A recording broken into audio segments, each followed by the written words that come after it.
Mark academy में आप सभी का बहुत बहुत स्वागत है विद्यार्थियों। आज हम अपनी इस क्लास में science class 10th chapter 7 control and coordination के फुल कॉन्सेप्ट को आपके साथ वन शॉट में डिस्कस करेंगे। स्टार्ट करते हैं अपने कॉन्सेप्ट को। All the living organism respond and react to changes in the environment around them. ये पहला लक्षण है, ये सभी ऑर्गेनिजम्स का लक्षण है कि उनके अराउंड अगर कोई चेंज आता है, जिसे हम लोग स्टिमुलस कहते हैं साइंस में, तो उस स्टिमुलस को वो रिस्पॉन्ड करते हैं, उसको रिएक्ट करते हैं। तो ये रिएक्ट कैसे करते हैं? रिएक्ट के अलग अलग टाइप है, कोई रिफ्लेक्स एक्शन के रूप में है, कोई थिंकिंग के रूप में है। अगर आपके सामने कोई सवाल आएगा, मैथ का कोई सवाल आएगा, मैथ का कोई सम आएगा, तो आप रिफ्लेक्स थोड़ा करोगे, you will think about it कि ये सवाल हमने ऐसे किया था, इसमें ये वाला फॉर्मूला अप्लाई होगा। तो वहां पे ब्रेन काम कर रहा है, यानी आपका रिस्पॉन्ड, उसका सॉल्यूशन जो होगा वो एक प्रॉपर थिंकिंग ऑर्डर में होगा। और दूसरा, अगर आपका हाथ गर्म तवे पे पड़ जाए, आपको कोई पेन चुभ जाए, अचानक से आपको पीछे से कोई टच कर ले, तो आपका क्विक रिस्पॉन्स होगा।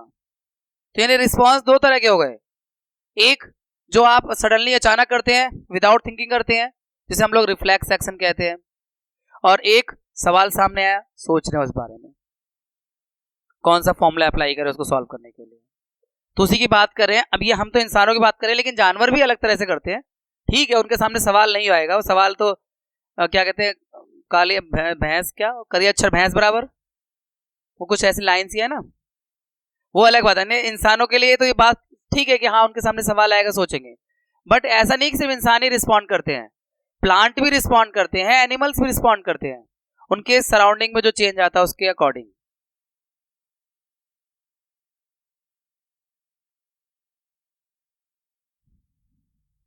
अब यहां पर the changes in the environment to which organism respond and react, जैसे लाइट के लिए रिस्पॉन्ड हम लोग करते हैं। अगर हमारे आंखों के सामने लाइट आ जाए तो हमारी प्यूपिल का साइज छोटा हो जाएगा। ये जो लाइट है स्टिमुलस है, heat, cold, sound, smell, touch, इन सब ये सारे स्टिमुलस के एग्जाम्पल हैं। और एनिमल या ह्यूमन बीइंग सभी इस स्टिमुलस के रिस्पॉन्ड करते हैं, स्टिमुलस के रिस्पॉन्स में कुछ ना कुछ एक्शन लेते हैं, मूवमेंट करते हैं, हटते हैं या जो भी है। लाइट जब पड़ेगी, अचानक से तेज लाइट आएगी, आपकी आंखों के सामने आंखें बंद हो जाएंगी, फिर उसके बाद उसके प्यूपिल का साइज छोटा हो जाएगा। तो ये रिस्पॉन्ड हुआ, लाइट स्टिमुलस हुई और आपने रिस्पॉन्स किया आईज को क्लोज करके, प्यूपिल का साइज छोटा हुआ। तो ये कंट्रोल और कोऑर्डिनेशन का ही पार्ट है जिसे इस चैप्टर में हमें डिस्कस करना है। Both plant and animal respond to stimuli but in different manner. Animal भी रिस्पॉन्ड करते हैं भाई, एनिमल से मसल्स होती हैं, प्लांट में मसल्स तो होती नहीं है, कि इसीलिए यहां बोला हुआ है कि रिस्पॉन्ड तो सभी करते हैं लेकिन अपने अपने तरीके से करते हैं, उनकी बॉडी का डिजाइन, उनका मैकेनिज्म अलग अलग है।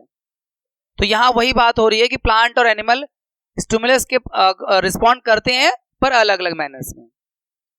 एनिमल जैसे डॉग देखता है बिल्ली को, उसके पीछे भागता है क्योंकि उस पर मसल से दौड़ने के लिए, लेकिन प्लांट किसी के पीछे भागता थोड़ी ना है। जैसे प्लांट में फोटोट्रॉपिज्म होता है, तो लाइट को देख के ऐसा थोड़ा है कि आपका गमला जो है उठ चला जाता है उधर लाइट की तरफ, ऐसा तो मूवमेंट नहीं होता। हाँ, लेकिन ग्रोथ होती है उसकी लाइट की तरफ, उसका भी रिस्पॉन्ड होता है, प्लांट भी रिस्पॉन्ड करता है लाइट के लिए, लेकिन वो ग्रोथ करके, वो स्लो उसका रिस्पॉन्ड होता है। यानी जो आपने रखा हुआ गार्डन में, जिधर धूप आई उधर पेड़ शिफ्ट हो गए सारे, ऐसा तो होता नहीं है। तो रिस्पॉन्ड करते हैं पर वो अलग तरीके से करते हैं, जो यहाँ चर्चा करेंगे। तो ये जो प्लांट या एनिमल्स में है, it is brought about in all animal with the help of two main system. Control and coordination जो एनिमल्स में है या प्लांट में, इसके दो मेन सिस्टम है। फिलहाल तो हम एनिमल्स की बात कर रहे हैं। एनिमल्स में दो मेन सिस्टम है, एक नर्वस सिस्टम है और दूसरा एंडोक्राइन सिस्टम है। नर्वस सिस्टम में आपका CNS, PNS, central nervous system, peripheral nervous system. Central nervous system में ब्रेन से निकलने वाली सारी nerve, cranial nerve, spinal cord, ये सब आ गए। और एंडोक्राइन नर्वस सिस्टम में आपका ग्लैंड्स का। सारे कंट्रोल एंड कोऑर्डिनेशन हमारे नर्वस सिस्टम से थोड़ी ना हो जाते हैं। ग्लैंड आपने पहले भी पढ़ रखा है रिप्रोडक्शन वाले चैप्टर में, testes, ovaries testosterone hormone release करते हैं, एस्ट्रोजन हार्मोन रिलीज करते हैं, पिट्यूटरी जो ग्लैंड है मास्टर ग्लैंड है। तो ये दूसरा सिस्टम है कंट्रोल एंड कोऑर्डिनेशन का, यानी दो सिस्टम है एनिमल्स में कंट्रोल एंड कोऑर्डिनेशन के लिए। पहले हमें कंट्रोल कोऑर्डिनेशन जो है पहला वाला सिस्टम नर्वस सिस्टम वाला डिस्कस करना है लास्ट में, चैप्टर के लास्ट में। फिर हमने एंडोक्राइन सिस्टम को डिस्कस करना है। तो control and coordination are provided at nervous and muscular tissue. हमारे या एनिमल्स में या इंसानों में जो कंट्रोल एंड कोऑर्डिनेशन का पहला पार्ट है जो नर्वस सिस्टम के द्वारा कंट्रोल होता है, उसमें नर्वस सिस्टम और मस्कुलर टिश्यू का कोऑर्डिनेशन होता है, जिसमें अभी हम रिफ्लेक्स एक्शन की बात करेंगे। या वॉकिंग कर रहे हैं, मान लीजिए हम लोग पार्क में टहल रहे हैं, तो वॉकिंग आप देख के करते हो, तो देख के चल रहे हो, आराम से चल रहे हो, तो ये थिंकिंग वाला इन्वॉल्व है इसमें, और मसल साथ में आपके कोऑर्डिनेट हो रही है उसके साथ।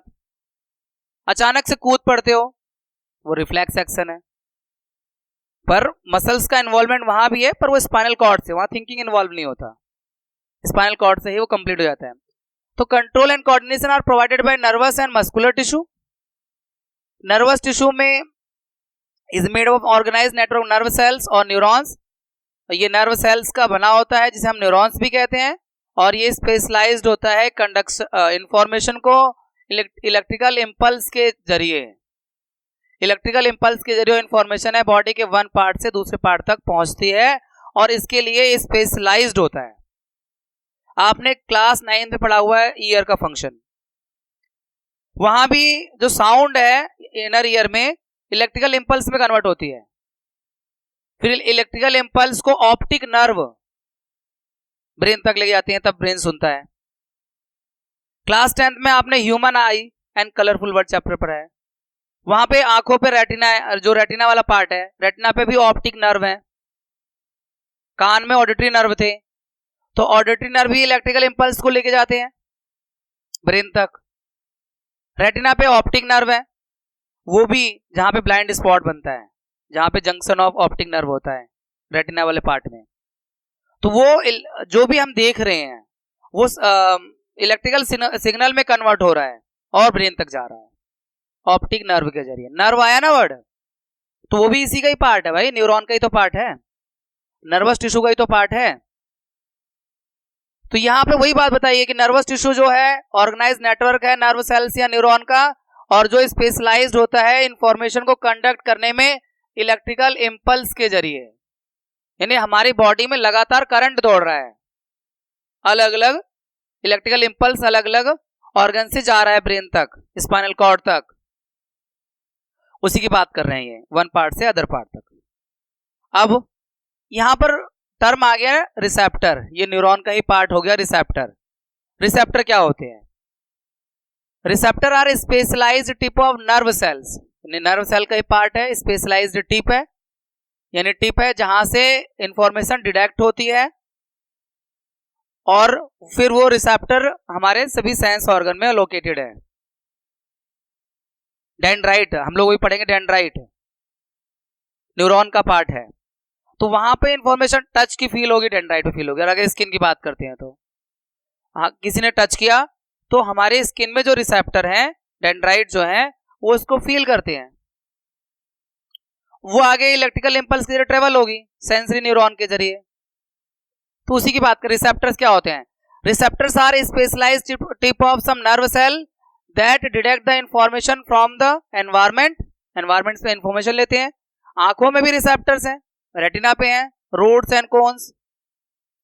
स्किन में रिसेप्टर्स हैं जो फील करते हैं टच को, कोल्ड को, हीट को। ईयर में भी रिसेप्टर्स हैं, जिसे मैं बात कर रहा था ऑडिटरी नर्व की, वो इंफॉर्मेशन को आगे लेके जाएंगे। तो ये सारे रिसेप्टर्स हमारे सेंस ऑर्गन में होते हैं। सेंस ऑर्गन आप जानते हैं, पांचों सेंस ऑर्गन है जिसकी मैं बात कर रहा हूं। ऑल्फैक्टरी रिसेप्टर्स हैं हमारे टंग में है, जो टेस्ट को बताने में हेल्प करते हैं। एक छोटा बच्चा होता है, उसको कुछ भी खिला दो, अच्छा खिला, मतलब पहली बार उसने दाल खाई, उसे क्या पता ये दाल अच्छी है बुरी है। आप उसके अगर खराब दाल भी दे दो, उसे कैसे मालूम चलेगा? वो खा लेगा, वो खाने के बाद हो सकता है बीमार भी पड़ जाए उस खराब दाल की वजह से, लेकिन वो उस वक्त रिस्पॉन्ड नहीं करेगा कि ये दाल खराब है, अगर उसने फर्स्ट टाइम किया, उसे पता ही नहीं दाल का टेस्ट। तो कैसे मालूम चलता है कि आपको कि दाल खराब है, कोई फूड खराब हो गया है? क्योंकि पहले से आपके पास अच्छे फूड की इंफॉर्मेशन ब्रेन में है। जब आपने खाया कुछ, रिसेप्टर के जरिए वो टेस्ट ब्रेन तक गया और ब्रेन ने उसको कंपेयर किया पहले वाले इंफॉर्मेशन से, क्या लास्ट टाइम तो दाल खाई थी वो तो ऐसी नहीं थी, ये तो टेस्ट इसका अलग सा आ रहा है। तो ये एग्जाम्पल है कि ये जो टेस्ट है, टेस्ट का पता आपको जीभ से नहीं चल रहा है, टंग से नहीं चल रहा है, टंग के जरिए ब्रेन तक जा रहा है। नहीं तो एक पहली बार आपको चीज खाओ और आपको पता ना हो उसका टेस्ट कैसा होता है, तो आप कंफ्यूज रहोगे, यार ये ऐसे ही होता है, ढोकला यार ऐसे ही होता है। फर्स्ट टाइम कुछ भी खाओ आप और आपको पता नहीं, उसके बारे में इंफॉर्मेशन नहीं है, तो आप कंफ्यूज रहोगे, यार इतना खराब होता है, मुझे तो लगा बड़ा अच्छा होता होगा। तो वो डिपेंड करता है वो आपको उसको पसंद आया नहीं आया। कई बार वो अच्छा ही होता है टेस्ट, लेकिन आपको पसंद नहीं आता है, तो पसंद नापसंद एक अलग चीज हो गई। पर ये सब कुछ इनमें ब्रेन का इन्वॉल्वमेंट है, दिस एग्जाम्पल की हाँ वो इंफॉर्मेशन आगे तक जा रही है। रिसेप्टर, जैसे हमारे कान में जो रिसेप्टर्स है, फोनो रिसेप्टर्स है, सुनने का और बॉडी के बैलेंस में हेल्प करते हैं। आंखों में जो फोटो रिसेप्टर्स हैं, देखने में हेल्प करते हैं। स्किन में थिग्मो रिसेप्टर्स हैं जो हीट, कोल्ड या टच को फील करते हैं। नोज में रिसेप्टर्स हैं जो ऑल्फैक्टरी है, स्मेल को डिटेक्ट करते हैं। और हमारे जीभ, टंग में रिसेप्टर्स हैं, गस्टेटरी रिसेप्टर, जो टेस्ट को डिटेक्ट करते हैं। तो ये सारे रिसेप्टर्स का एग्जांपल हो गए जो हमारे पांचों सेंस ऑर्गन में है बाय द नेम। अब बात करते हैं न्यूरॉन की, उसके स्ट्रक्चर की। स्ट्रक्चर क्लास 9 पे भी था, आई थिंक सेल वाले चैप्टर, नहीं सेल वाले चैप्टर में था, हाँ सेल वाले चैप्टर में था। ये बड़ा इंपॉर्टेंट सा था, बनाने के लिए आता है, आपने इसलिए पहले से ही प्रैक्टिस कर रखी होगी। तो न्यूरॉन का आप सबसे बाहर वाला पार्ट आप देख ही रहे हैं, जो रिसेप्टर का जो काम करेगा डेंड्राइट है। डेंड्राइट से इंफॉर्मेशन ये सेल बॉडी तक आएगी, सेल बॉडी से एक्सॉन है, ये आपका एक्सॉन से इंफॉर्मेशन जो है नर्व एंडिंग तक जाएगी, ठीक है ना। तो कोई भी इंफॉर्मेशन जब यहां पर होगी, एक केमिकल रिएक्शन होगा। जब डेंड्राइट इंफॉर्मेशन को रिसीव करेगा तो एक केमिकल रिएक्शन होगा, केमिकल चेंज होगा। उस केमिकल रिएक्शन से एक इलेक्ट्रिकल इंपल्स क्रिएट होगा और फिर वो इलेक्ट्रिकल इंपल्स डेंड्राइट से, सेल बॉडी से, एक्सॉन से होता हुआ नर्व एंडिंग तक आएगा।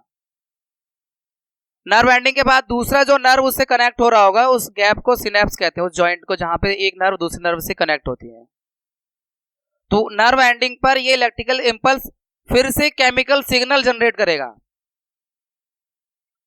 ये फंक्शनिंग हम समझ रहे हैं, स्ट्रक्चर तो आपको दिखाई दे ही रहा है। तो ये केमिकल सिग्नल जनरेट करेगा और फिर वो केमिकल सिग्नल अगले वाले डेंड्राइट पर फिर से इलेक्ट्रिकल इंपल्स क्रिएट करेंगे। फिर ये इलेक्ट्रिकल इंपल्स जो है आपका इसी तरह से फिर ट्रेवल करेगा, सेल बॉडी, फिर एक्सॉन, फिर नर्व एंडिंग। तो how information travel in neurons we are discussing here.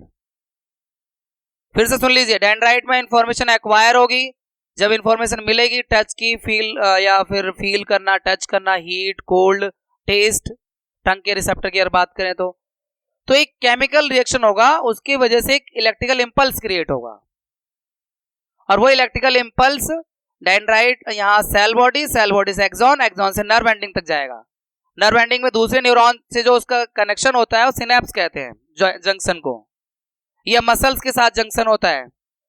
एक न्यूरॉन से कनेक्ट हो सकता है या एक न्यूरॉन एक मसल के साथ कनेक्ट हो सकता है, जो इस पिक्चर में समझाया गया है, न्यूरोमस्कुलर जंक्शन। तो मसल्स को भी वो इंफॉर्मेशन देगा, तो इसी इलेक्ट्रिकल इंपल्स से केमिकल सिग्नल जनरेट होंगे। मसल्स का मूवमेंट होगा, वो अपनी प्रोटीन को शॉर्ट करेगा तो मूवमेंट होगा। यानी मसल के अंदर कॉन्ट्रैक्टाइल प्रोटीन होता है जिसे हम सिकुड़ने वाला प्रोटीन भी कहते हैं। तो उसके फिर वो मूवमेंट करेगा, तो फिर उसके हिसाब से जो भी मूवमेंट हो रहा है, हाथ हटाने का मूवमेंट हो रहा है, चलने का मूवमेंट हो रहा है, वो हो सकता है।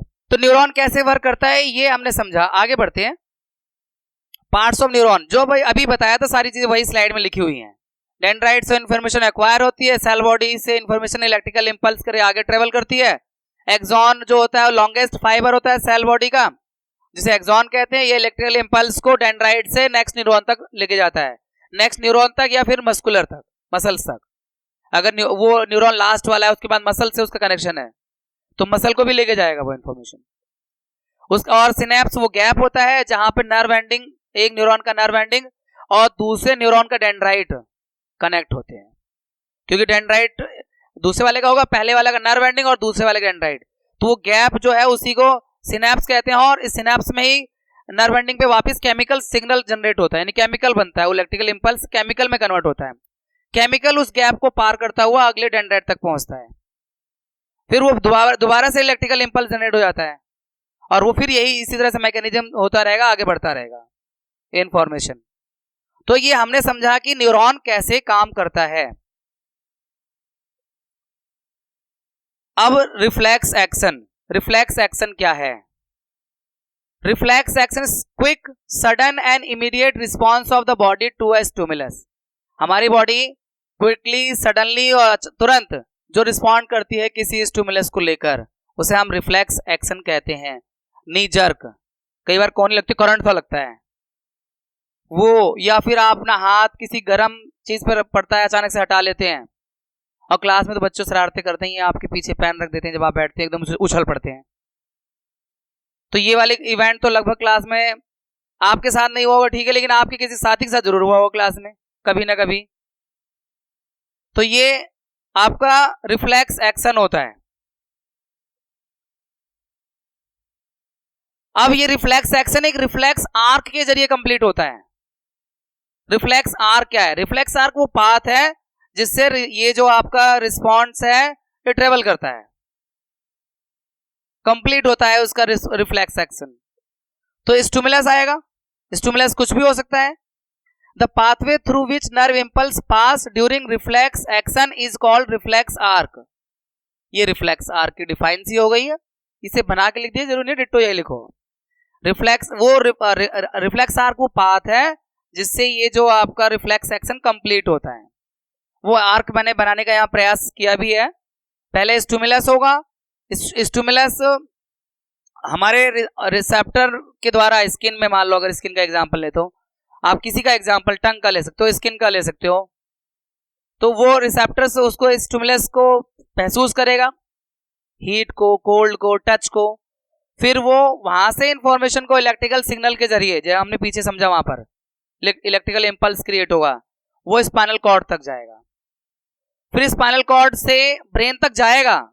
ये नहीं ब्रेन तक नहीं जाएगा, लेकिन उसका जो रिस्पॉन्स है वो स्पाइनल कॉर्ड से ही आ जाएगा। किस पे? और रिले न्यूरॉन के जरिए इफेक्टर ऑर्गन मसल्स पर आ जाएगा। यहाँ रिले न्यूरॉन यानी ये आपका सेंसरी न्यूरॉन है और ये मोटर न्यूरॉन है, इन दोनों को कनेक्ट कर रहा है रिले न्यूरॉन स्पाइनल कॉर्ड में, आगे मिलेगा आपको स्लाइड पे।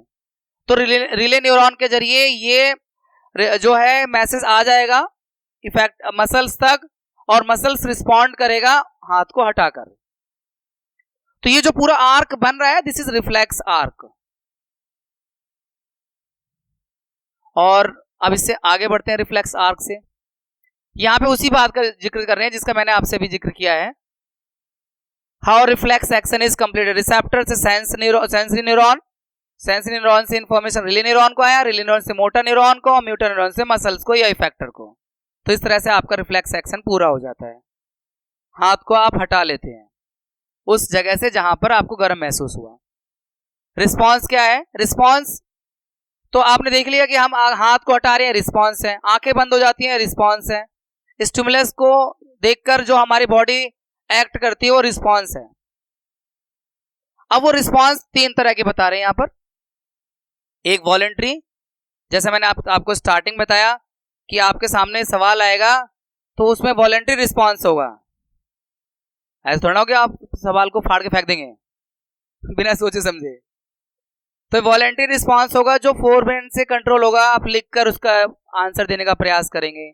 आप इंटरव्यू में बैठे हैं तो आप बात करके बताएंगे उसे। तो ये रिस्पॉन्ड, आपसे सवाल पूछा जाता है, आप रिस्पॉन्ड कर रहे हो, ये वॉलंटरी रिस्पॉन्स है। इनवॉलंटरी जो हमारे मिड ब्रेन और हिंड ब्रेन से कंट्रोल होते हैं, जैसे हार्ट बीट, वॉमिटिंग, रेस्पिरेशन, ये सब भी लगातार होते रहते हैं, तो ये मिड ब्रेन और हिंड ब्रेन से कंट्रोल होते हैं। तो ये इनवॉलंटरी रिस्पॉन्स है। इसके बाद तीसरा रिफ्लेक्स एक्शन, जिसका अभी हमने चर्चा करी।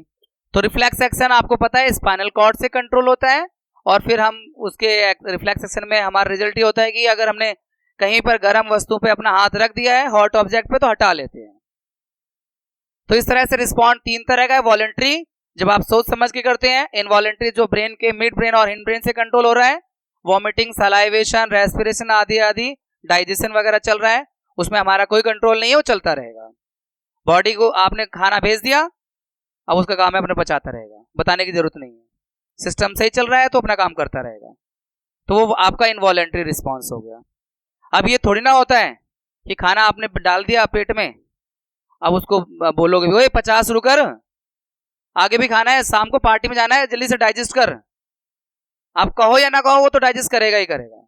तो वो इनवॉलंटरी है, ब्रेन को पता है, ब्रेन के मिड ब्रेन और हिंड ब्रेन को पता है कि चीजें चलनी है। तो ये 3 तरह के बच्चों रिस्पॉन्स हो गए। अब need of reflex action. Reflex action की आखिर जरूरत क्या है? सोच समझ के काम क्यों ना कर लिया जाए? नहीं भाई, जरूरत है। कुछ कुछ ऐसी स्थितियां आती हैं जहां पर सोचने समझने की जरूरत नहीं है, तुरंत एक्शन होना चाहिए। अगर तुरंत एक्शन नहीं हुआ तो डैमेज हो सकता है। अब सोचिए, आपका हाथ किसी गर्म ऑब्जेक्ट पे पड़ा है और आप उसमें सोचने समझने लगेंगे, यार हटाऊं ना हटाऊं, किधर को हटाऊं, इधर हटाऊं इधर हटाऊं। अरे हटाऊं तो सही, लेकिन पहले ये सोच लो किसने किया है गलत काम।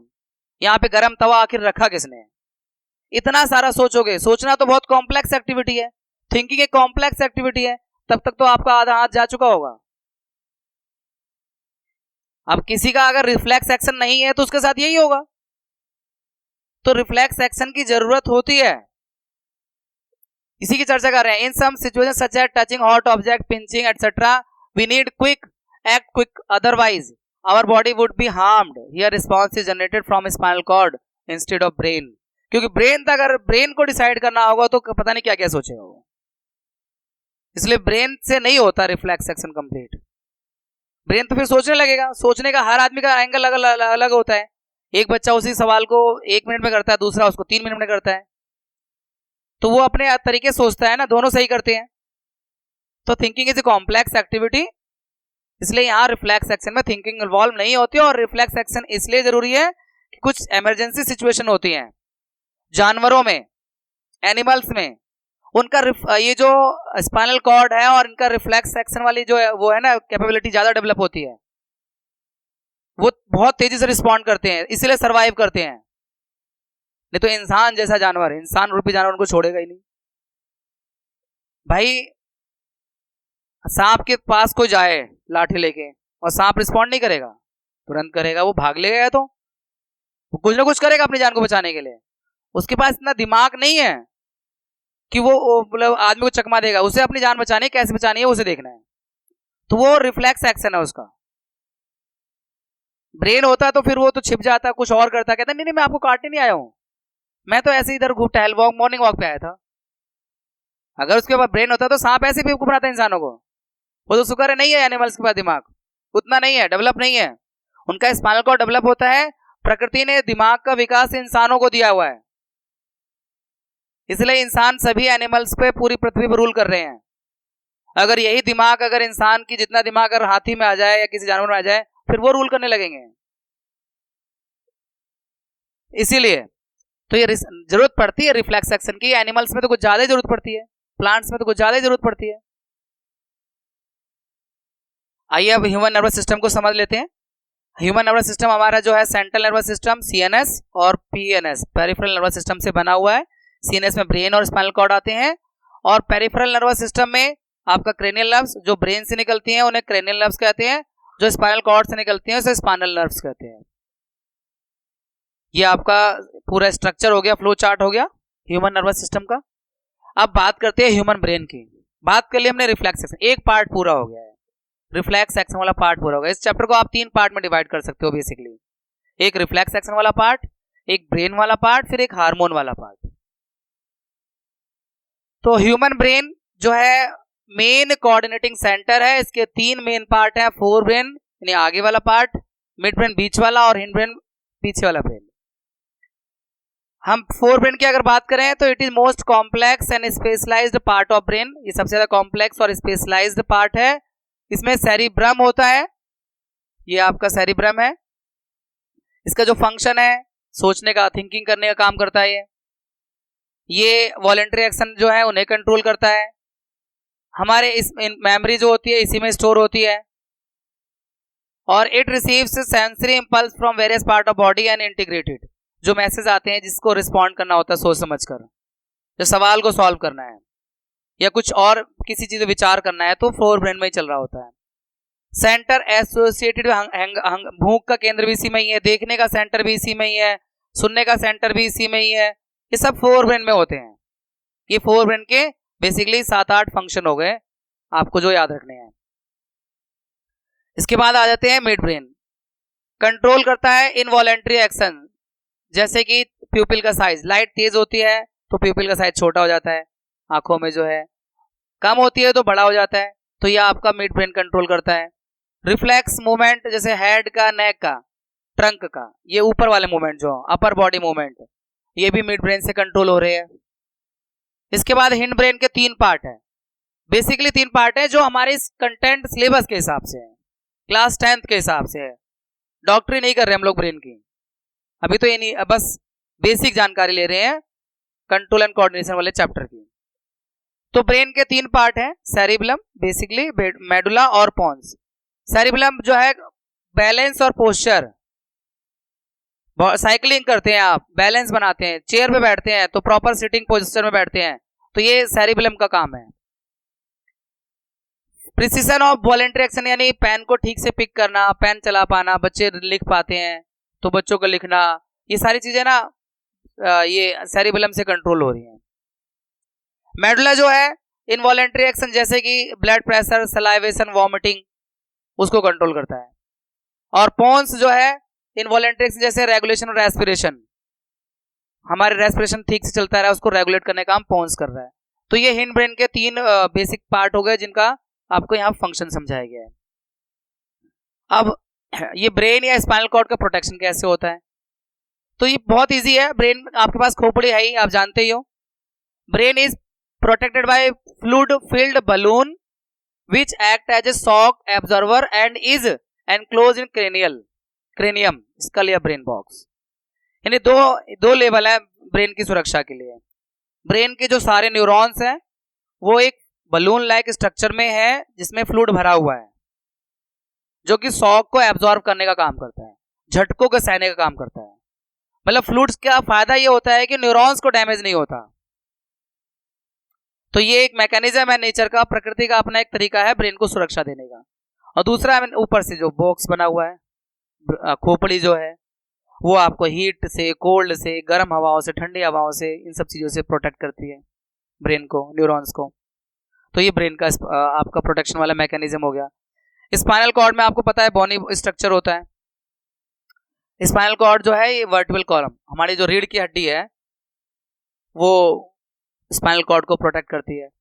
स्पाइनल कॉर्ड है क्या, समझो तार, कॉर्ड मतलब तार, न्यूरॉन का जाल, और न्यूरॉन के जाल को सुरक्षा दे रही है रीढ़ की हड्डी। और वो स्पाइनल कॉर्ड बॉडी के लोअर पार्ट जितने भी हैं, हाथ, पैर, उंगलियां, सबको कंट्रोल कर रहा है, वहीं से तो सारे रिफ्लेक्स एक्शन पूरे करवाता है। तो उसका जो प्रोटेक्शन है वो वर्टिब्रल कॉलम के जरिए है, रीढ़ की हड्डी भी कहते हैं हम इसे। अब coordination between nervous and muscular tissue हम वैसे डिस्कस कर चुके हैं, वापस रिपीट हो रहा है। एक तरह से स्टिमुलस आता है, सेंस ऑर्गन उसको सेंस करता है, फिर वो सेंसरी नर्व के जरिए सेंट्रल नर्वस सिस्टम ब्रेन तक जाता है। अगर मान लो थिंकिंग वाला पार्ट है, रिफ्लेक्स एक्शन होगा तो स्पाइनल कॉर्ड पे ही कंप्लीट हो जाएगा, इसलिए दोबारा से आया है, या ब्रेन का डिस्कशन कर रहे हैं। फिर ब्रेन उस इंफॉर्मेशन को देखेगा, इंफॉर्मेशन रिसीव होगी, प्रोसेस होगी, इन डेटा में जाएगा वो। जैसे मैंने एग्जांपल दिया ना, आपने पहले से अगर कोई चीज खा रखी है और दोबारा आपको पास आई, सर्व किया और आपने खाया, तो तुरंत आपका ब्रेन कंपेयर कर लेगा उसको कि पहले वाले से ये कितना अलग है। यार पहली बार खाया तो मीठा था, ये खट्टा कैसे हो रहा है, तो वो दिमाग लगाएगा बंदा, क्योंकि उसके पास पहले से ही इंफॉर्मेशन जो रिसीव हुई है और जो प्रोसेस हो रही है, तो प्रोसेस, क्योंकि प्रोसेस कैसे होगी, कंपैरिजन से प्रोसेस होगी। पहले जो आपने खाया वो इंफॉर्मेशन आपके ब्रेन में स्टोर है, और अब आपने खाया कुछ किसी चीज को तो उसका उससे कंपेयर हो रहा है, इसी को प्रोसेस कह रहे हैं। उसके बाद डिसीजन लिया जाएगा कि खाना ठीक है या खराब है। और फिर रिस्पॉन्स जो भी जनरेट होगा वो मोटर न्यूरॉन को भेज दिया जाएगा और मोटर न्यूरॉन्स मसल्स को भेजेगी और हम अगर खराब होगा तो जाके फूक देंगे, अच्छा होगा तो निकल ले, 2-4 और खा ले। मौका मिला है, फ्री की पार्टी है, 501 रुपये देने ही है, जितना खा सके खा ले भाई। हमारे यहाँ बीच में एक महानुभाव है, एक दिन ये पार्टी में गए, कह रहे सर मैं तो 7 बजे से आया हूं, आप सर इतना लेट क्यों पहुंचे? जब पैसे देने ही है, कन्यादान करना ही है, और पार्टी में खाना खराब क्यों करना? बच जाएगा तो ये फेंका जाएगा। इसलिए सर मैं 7 बजे पहुंच गया था, आराम से खा रहा हूँ, ढूंढ ढूंढ के आराम से तसल्ली से खा रहा हूँ। तो मैंने कहा बात तो सही कह रहे हैं, टाइम है तो पहुंच गए, हम लेट हो गए थे, हम 10 बजे पहुंचे। अरे सर इतना लेट आते हो, आपको तो जाने का टाइम हो गया आते ही। ये आपका मोटर न्यूरॉन के जरिए आएगा, मसल का रीअरेंजमेंट होगा। मसल्स में स्पेशल प्रोटीन होती है जिसे हम कॉन्ट्रैक्टाइल प्रोटीन कहते हैं, सिकुड़ने वाला प्रोटीन कहते हैं। वही सिकुड़ता और फैलता है तो मसल मूवमेंट करती है और फिर उसके बाद वो रिस्पॉन्स जनरेट होता है। आपको और निगलना है या उगलना है वो डिसीजन होता है। अब ये जो काम हो रहे हैं बच्चों, लिमिटेशन इसकी है, कुछ इसकी कमियां भी हैं। इलेक्ट्रिकल इंपल्स की या इस तरह से कंट्रोल एंड कोऑर्डिनेशन की लिमिटेशन है, इसलिए नेचर ने आपको दूसरा तरीका भी दे रखा है, एंडोक्राइन ग्लैंड का। तो इसकी लिमिटेशन डिस्कस करते हैं इलेक्ट्रिकल कम्युनिकेशन की। ये जो इलेक्ट्रिकल कम्युनिकेशन है, ये हमारे जो न्यूरॉन का जाल है वो सभी सेल्स तक नहीं है, सेंस ऑर्गन तक है। नाक में है, कान में है, आंख में है, स्किन में है, टंग में है, 5 सेंस ऑर्गन में है। लेकिन अंदर जो बाकी सेल्स है, जैसे स्टमक है, जैसे ग्लैंड्स वगैरह हैं, ग्लैंड में तो नहीं पहुंच रहा, पैनक्रियाज तक तो नहीं है न्यूरॉन्स का जाल, लीवर पे तो नहीं है न्यूरॉन्स का जाल, तो ये 5 सेंस ऑर्गन में है। तो यही इसकी लिमिटेशन है कि अगर कोई इंफॉर्मेशन अगर लीवर को देना हो, कोई इंफॉर्मेशन अगर पैनक्रियाज को देना, भाई ब्लड में शुगर लेवल बढ़ रहा है, तो सो रहा है, इंसुलिन रिलीज कर, तो इसके लिए इलेक्ट्रिकल इंपल्स नहीं जा सकता पैनक्रियाज तक, क्योंकि वो पैनक्रियाज तक न्यूरॉन्स का जाल नहीं पहुंच रहा। ये एक लिमिटेशन हो गई कि न्यूरॉन का जाल हमारे बॉडी के सभी सेल्स तक नहीं है। और दूसरा लिमिटेशन ये है कि एक बार कोई रिस्पॉन्ड हम करते हैं, मान लो हमारे मसल्स ने मूवमेंट किया, अपने हाथों को हटा लिया, तो लगातार फिर उसे रीसेट होने में टाइम लगेगा, यानी तुरंत नहीं, हम ऐसे बार बार नहीं करते रहेंगे, हम भी थक जाएगा, मसल भी थक जाएगा, रख दे, अब जल रहा है तो जलने दें, अब नहीं हिलाया जा रहा। जैसे सीढ़ियां चढ़ते हैं आप, तो सीढ़ियां चढ़ गए, अब नहीं चढ़ा जाएगा, क्यों? मसल थक गई ना भाई। तो यहां भी वही कह रहे हैं, after generation and transmission of electrical impulse the cells take some time to reset its mechanism before transmitting another impulse, so cells can not create and transmit electrical impulse continuously, यानी कंटिन्यूस लगातार electrical impulse को नहीं create किया जा सकता। तो ये दूसरी लिमिटेशन हो गई। पहली लिमिटेशन ये थी कि न्यूरॉन का जाल ही नहीं है सारे सेल्स तक, और ये दूसरी लिमिटेशन हो गई।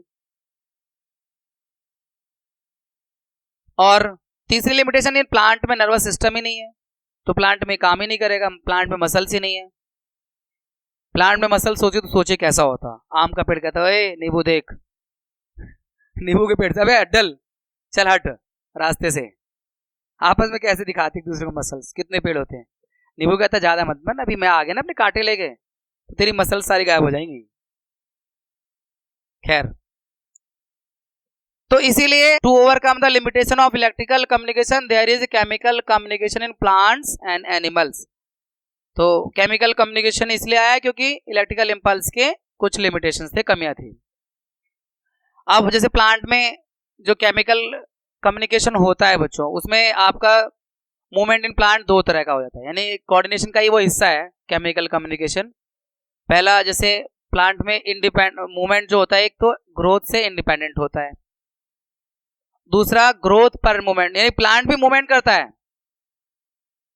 प्लांट भी मूवमेंट करता है, लेकिन उसके मूवमेंट 2 तरह के हैं, एक जो ग्रोथ करके करता है, दूसरा जो ग्रोथ से इंडिपेंडेंट होता है। ग्रोथ से इंडिपेंडेंट मूवमेंट जैसे कि आपका टच मी नॉट प्लांट है, हाँ ये वाला एग्जांपल है, इसे नेस्टिंग मूवमेंट भी कहते हैं। इसमें जो है टच मी नॉट प्लांट का एग्जांपल आएगा, इमीडिएट रिस्पॉन्स टू स्टिमुलेट को हम नेस्टिंग मूवमेंट भी कहते हैं। Plant use electrical chemical means to convey information cell to cell, यानी प्लांट भी इलेक्ट्रिकल केमिकल मीन्स का इस्तेमाल करते हैं for movement to happen cell. जो अगर अब मान लो कि मैसेज मिला, प्लांट के किसी सेल को मैसेज मिला कि किसी ने उसे टच किया है, जैसे टच मी नॉट प्लांट में होता है, तो टच होने का इंफॉर्मेशन सेल्स तक जाएगा जब इलेक्ट्रिकल केमिकल मीन्स के जरिए जाएगा, तो फिर वो सेल कैसे, क्या उस मसल्स तो है नहीं जो हटा लेगा हाथ को, तो फिर सिकुड़ कैसे जाती है, पत्तियां सिकुड़ कैसे जाती हैं, तो वो आगे दिया हुआ है कि cell change their shape by changing amount of water in them resulting in swelling और श्रिंकिंग ऑफ द सेल। तो उनके पास मसल्स नहीं है, उनके पास प्रोटीन नहीं है, लेकिन हाँ वो मूवमेंट कॉज करते हैं। उनको अगर कोई मैसेज मिला है तो उसको मूवमेंट कॉज करने के लिए पानी का अमाउंट कम ज्यादा कर सकते हैं। पानी कम कर देंगे सिकुड़ जाएंगे, पानी बढ़ा देंगे फुल स्वेल हो जाएंगे, फूल जाएंगे। तो ये प्लांट में है। जैसे यहाँ पे एग्जांपल में वही है, टच मी नॉट प्लांट का है, drooping of leaves of touch me not plant on touching. तो टच मी नॉट प्लांट को यानी छुई मुई के पौधे को, उसके किसी भी पौधा है आपके पास पौधा है, उसके किसी पार्ट को छू लिया आपने और यहाँ पत्तियां सिकुड़ जाती हैं, तो यहाँ आपने टच किया है, पत्तियां यहाँ सिकुड़ रही हैं, तो यानी यहां से कोई इंफॉर्मेशन यहां तक पहुंची है, वो केमिकली पहुंची है, इलेक्ट्रिकल केमिकल मींस है, लेकिन फिर उसमें सिकुड़ना यानी रिस्पॉन्ड किया, पत्तियां सिकुड़ गई, ड्रूपिंग हो गई, तो वो कैसे हुई, वाटर को लूज करके। बाद में फिर वो थोड़ी देर बाद फिर से गेन कर लेते हैं अपने वाटर को, शेप फिर से रिस्टैब्लिश हो जाता है, वापस आ जाता है। तो ये एक एग्जांपल हो गया इंडिपेंडेंट ऑफ ग्रोथ, जहां प्लांट को ग्रोथ नहीं कर रहा। वैसे ज्यादातर मूवमेंट जो प्लांट के ग्रोथ से रिलेटेड है, ये लेकिन एग्जांपल है ग्रोथ से इंडिपेंडेंट मूवमेंट, जिसे आप नेस्टिंग मूवमेंट के रूप में भी याद कर सकते हैं। अब ग्रोथ पर डिपेंडेंट मूवमेंट तो बहुत सारे एग्जांपल आपको मिलेंगे, सारे ट्रॉपिज्म हम इसी में पढ़ेंगे। These movement are tropic movements, directional movement in response to stimulus। Directional movement, कोई रिस्पॉन्स होता है उससे उसी डायरेक्शन में मूव करता है। जैसे प्लांट की रूट्स पानी की तरफ ग्रो करती हैं, तो ये डायरेक्शनल मूवमेंट हो गया, ग्रोथ हो रही है, मूवमेंट है लेकिन ग्रोथ से रिलेटेड है, ग्रोथ के जरिए आगे बढ़ रहा है वो। यहाँ पे एग्जांपल ट्रेंडिल का दे रखा है, the part of tendril away from the object grows more rapidly as compare to the part near the object. यानी ट्रेंडिल जो लताएं होती हैं, तो जहां पे वो रस्सी को पकड़ती हैं वहां ग्रोथ कम होती है, उससे पीछे वाले पार्ट में ज्यादा होती है ट्रेंडिल्स के। वो यहाँ एग्जांपल दे रखा है, दिस कॉजेस सर्कुलेटिंग ट्रेंडिल अराउंड, उससे वो ट्रेंडिल सर्कुलेट हो जाती है, उसको क्लिंग कर जाती है, चिपक जाती है। बहुत सारे आपको मिलेंगे ग्रोथ पे डिपेंडेंट, जैसे एग्जांपल फोटोट्रोपिज्म। फोटोट्रोपिज्म में आप जानते हो प्लांट का जो ग्रोथ है लाइट की तरफ होता है, तो ये लाइट एक स्टिमुलस हो गया और ग्रोथ उसका रिस्पॉन्स हो गया, और ये आ गया आपका ग्रोथ डिपेंडेंट मूवमेंट का एग्जांपल हो गया। तो movement toward light, growth of shoot toward light. Geotropism, आप प्लांट की रूट्स जो है अर्थ की तरफ ग्रो करती हैं, शूट अर्थ से अवे ग्रो करती हैं, तो रूट्स जो पॉजिटिव जियोट्रोपिज्म शो करता है और शूट्स नेगेटिव जियोट्रोपिज्म शो करते हैं। तो ये एग्जांपल हो गया मूवमेंट टुवर्ड और अवे फ्रॉम ग्रेविटी, जैसे टुवर्ड तो हो गया growth of root in the soil. Chemotropism, chemicals की तरफ जो ग्रोथ होती है, जो मूवमेंट होती है ग्रोथ के जरिए केमिकल्स की तरफ, उसे कीमोट्रोपिज्म कहते हैं। इसका एग्जांपल में आपका आएगा growth of pollen tube toward ovules. Pollen tubes, flower में पोलन ट्यूब्स ओव्यूल की तरफ ग्रो करता है, केमिकल है, ओव्यूल एक केमिकल, उसके अंदर जो ओव्यूल है वो केमिकल है। आपने चैप्टर में पढ़ा है आपने अच्छे से कि वो पोलन ट्यूब ऐसे ग्रो करता है, सीधा ओव्यूल तक पहुंचता है, काफी इंटरेस्टिंग लगता है। जब लैंड करता है स्टिग्मा पे पोलन ग्रेन, तो वहां से एक पोलन ट्यूब डेवलप होती है, और वो पोलन ट्यूब उस पोलन ग्रेन को ओवरी तक लेके जाती है, वहां पे ओव्यूल्स होता है जहां उसका फर्टिलाइजेशन होना है। तो ये कितना अच्छा एग्जांपल है कीमोट्रोपिज्म का। हाइड्रोट्रोपिज्म बता ही चुका हूं, प्लांट की जो रूट्स होती हैं पानी की तरफ, डेजर्ट में पानी की तलाश में इधर उधर ग्रो करती है, जमीन के अंदर पानी को ढूंढते हुए वहीं पहुंच जाती हैं, तो ये हाइड्रोट्रोपिज्म हो गया। अब प्लांट हार्मोन, ये ट्रोपिज्म हो गया। प्लांट हार्मोन अलग अलग हम डिस्कस कर लेते हैं जो प्लांट में अलग अलग काम को परफॉर्म करते हैं। जैसे एक minute, plant hormone are chemical compound which help to coordinate growth, development and response to the environment. ये केमिकल्स हैं, प्लांट हार्मोन वो केमिकल कंपाउंड है जो हेल्प करते हैं, ग्रोथ को कोऑर्डिनेट करते हैं, डेवलपमेंट को और एनवायरमेंट के रिस्पॉन्स को। एग्जाम्पल देख लीजिए, ऑक्सिन है एक प्लांट हार्मोन जो सूट के टिप पे बनता है, प्लांट की सेल्स को ग्रो करने में हेल्प करता है और ये फोटोट्रॉपिज्म में भी इन्वॉल्व है, क्योंकि सूट के टिप पे जब लाइट पड़ती है वहां पे ऑक्सिन बनता है लाइट पड़ने से, और वो ऑक्सिन नीचे वाले पार्ट्स में आ जाता है डिफ्यूजन के जरिए और वहां पे ग्रोथ को प्रमोट करता है, और वो फिर स्टेम या सूट जो है उसी तरफ ग्रो करती है लाइट की तरफ।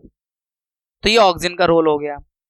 जिब्रेलिन प्लांट के स्टेम की ग्रोथ में हेल्प करता है, ग्रोथ हार्मोन ये भी है।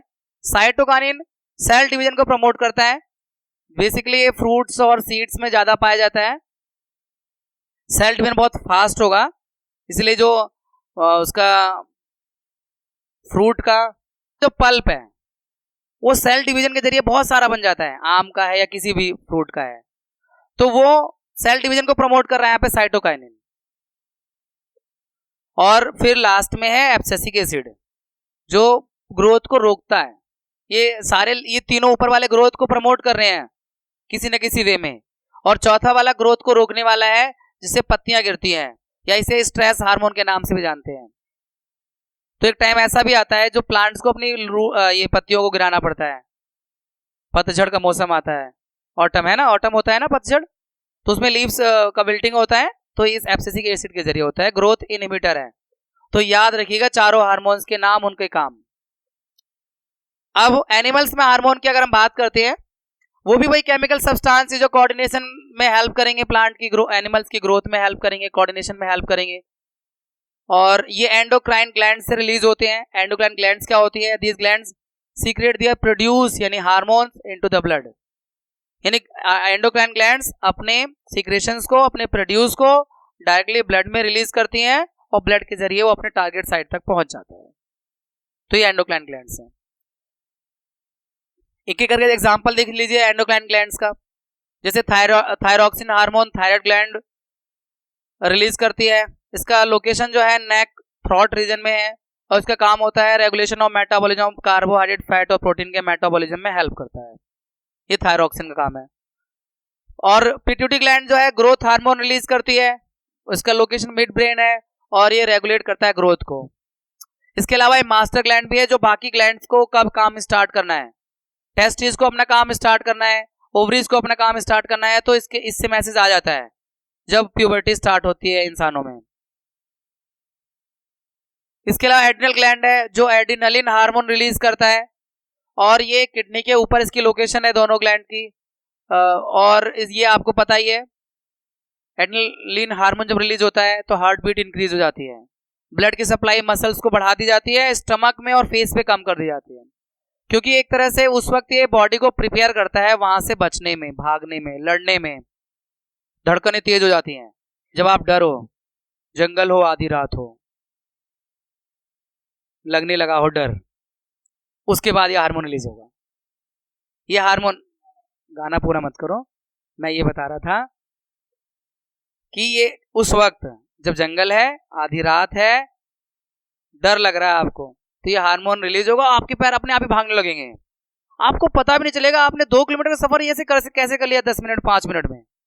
वैसे मम्मी बोलती रहे जब वहां से लिया सामान मार्केट से, तो कहोगे बाइक ले जाऊं, मम्मी स्कूटी ले जाऊं, और जब ये सिचुएशन आ जाए कि जान बचानी है, रात का टाइम है, आप अकेले पार्टी से लौट के आए थे, अचानक से आपकी गाड़ी खराब हो गई, अब आपको पैदल चलना पड़ रहा है, और पीछे से 2 लोग आ रहे हैं, उनके हाथ में आपको लग रहा है यार कुछ है, फिर देखो सिचुएशन क्या होती है। फिर तो हो सकता है कि आप उस अपनी खराब स्कूटी को भी धक्का मार के पहुंचा दे 10 मिनट में घर। तो ये हार्मोन का काम है, ये एड्रिनलिन हार्मोन का काम है जो आपकी बॉडी को प्रिपेयर करता है, मसल्स को प्रिपेयर करता है ऐसी सिचुएशन के लिए। इसके अलावा पैनक्रियाज का काम होता है इंसुलिन हार्मोन को रिलीज करना, बिलो स्टमक है, और ये ब्लड शुगर के लेवल को कंट्रोल करता है। टेस्टीज एंड ओवरीज का काम आप पहले से जानते हो, टेस्टोस्टेरोन हार्मोन रिलीज करता है टेस्टीज, और ओवरी जो एस्ट्रोजन हार्मोन रिलीज करती है जेनिटल या लोअर लेवल एब्डोमेन एरिया में पाया जाता है, और प्यूबर्टी के टाइम पे जितने चेंजेस आते हैं वो सभी इसी के द्वारा कंट्रोल्ड होते हैं, जिसे हम सेकेंडरी सेक्सुअल कैरेक्टर्स कहते हैं, वो इन हार्मोन के द्वारा कंट्रोल्ड होते हैं। इसके अलावा हाइपोथैलेमस है जो रिलीजिंग हार्मोन रिलीज करती है, मिड ब्रेन में पाई जाती है, और ये पिट्यूटरी ग्लैंड को ऑर्डर देती है, ये मास्टर ग्लैंड को कंट्रोल कर रही है एक तरह से देखा है तो, ये ब्रेन का पार्ट है। और ये stimulate pituitary gland to release hormone, ये मास्टर को जगाती है, यानी मास्टर का भी मास्टर कह सकते हो आप इसे। पिट्यूटरी ग्लैंड को मास्टर ग्लैंड कहते हैं, लेकिन मास्टर जगाते हो भाई तेरे नौकर चाकर काम कर रहे नहीं कर रहे हैं, चल उठ जा काम पे लग। और ये डायग्राम जो है आपकी ग्लैंड के अलग अलग लोकेशन को यहाँ पे दिखा रहा है, जिसे आप अपने एनसीईआर टेक्स्ट बुक से भी देख सकते हो, यहाँ से भी देख सकते हैं। इसके बाद कुछ और बातें उससे रिलेटेड है, हार्मोन से रिलेटेड है। जैसे आपने अभी पढ़ा था कि थायरॉक्सिन हार्मोन थायराइड ग्लैंड से बनता है, लेकिन थायरॉक्सिन हार्मोन को बनने के लिए आयोडीन की जरूरत होती है, और आयोडीन अगर ना मिले बॉडी को, आयोडीन जनरली हमें या तो सॉल्ट से मिलता है या सी फूड से मिल जाता है, तो आयोडीन की कमी से गॉइटर जैसी बीमारी हो जाती है, स्वेलन नेक।